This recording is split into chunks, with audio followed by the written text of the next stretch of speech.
श्री कार्तिक महात्म कथा अध्याय 8। नारद जी बोले, अब मैं कार्तिक व्रत के उद्यापन का वर्णन करता हूँ जो सब पापों का नाश करने वाला है। व्रत का पालन करने वाला मनुष्य कार्तिक शुक्ल चतुर्दशी को व्रत की पूर्ति और भगवान विष्णु की प्रीति के लिए उद्यापन करे। तुलसी के ऊपर एक सुंदर मंडप बनवावे और उसे केले के खंभों से संयुक्त करके नाना प्रकार की धातुओं से इसकी विचित्र शोभा बढ़ावे। मंडप के चारों ओर दीपकों की श्रेणी सुंदर ढंग से सजाकर रखे।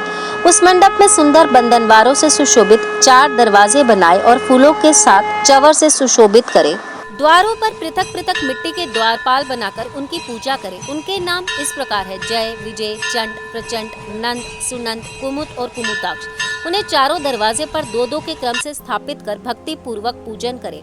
तुलसी की जड़ के समीप 4 रंगों से सुशोभित सर्वतोभृद मंडल बनावे और उसके ऊपर पूर्ण पत्र तथा पंचरत्न से संयुक्त कलश की स्थापना करे।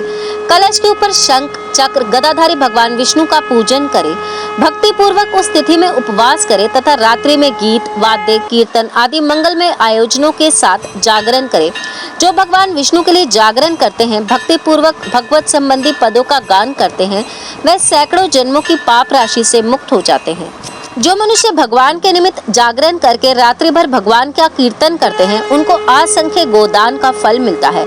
जो मनुष्य भगवान की मूर्ति के सामने नृत्य गायन करते हैं, उनके अनेक जन्मों के एकत्रित पाप नष्ट हो जाते हैं। जो भगवान के सम्मुख बैठकर कीर्तन करते हैं और बंसी आदि बजाकर भगवत भक्तों को प्रसन्न करते हैं तथा भक्ति से रात्रि भर जागरण करते हैं, उन्हें करोड़ों तीर्थ करने का फल मिलता है। इसके बाद पूर्णमासी में एक सापत्नीक ब्राह्मण को निमंत्रित करें।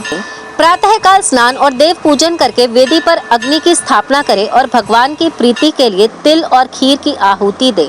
होम की शेष विधि पूरी करके भक्ति पूर्वक ब्राह्मणों को पूजन करें और उन्हें यथाशक्ति दक्षिणा दें। फिर उनसे इस प्रकार क्षमा प्रार्थना करें: आप सब लोगों की अनुकंपा से मुझ पर भगवान सदैव प्रसन्न रहे। इस व्रत को करने से मेरे 7 जन्मों के किए हुए पाप नष्ट हो जाएं और मेरी संतान चिरंजीवी हो। इस पूजा द्वारा मेरी सभी मनोकामनाएं पूर्ण हो। मेरी मृत्यु के पश्चात मुझे अतिशय दुर्लभ विष्णु लोक की प्राप्ति हो।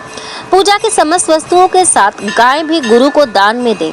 इसके पश्चात घर वालों और मित्रों के साथ स्वयं भोजन करें।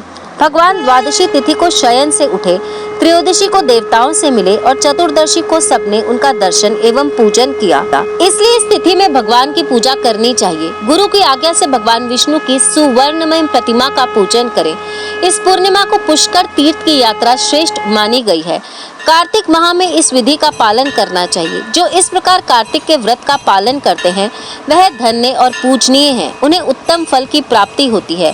जो भगवान विष्णु की भक्ति में तत्पर हो कार्तिक के व्रत का पालन करते हैं, उनके शरीर में स्थित सभी पाप तत्काल नष्ट हो जाते हैं। जो श्रद्धा पूर्वक कार्तिक के उद्यापन का महात्म्य सुनता या सुनाता है, वह भगवान विष्णु का साजुष्य प्राप्त करता है।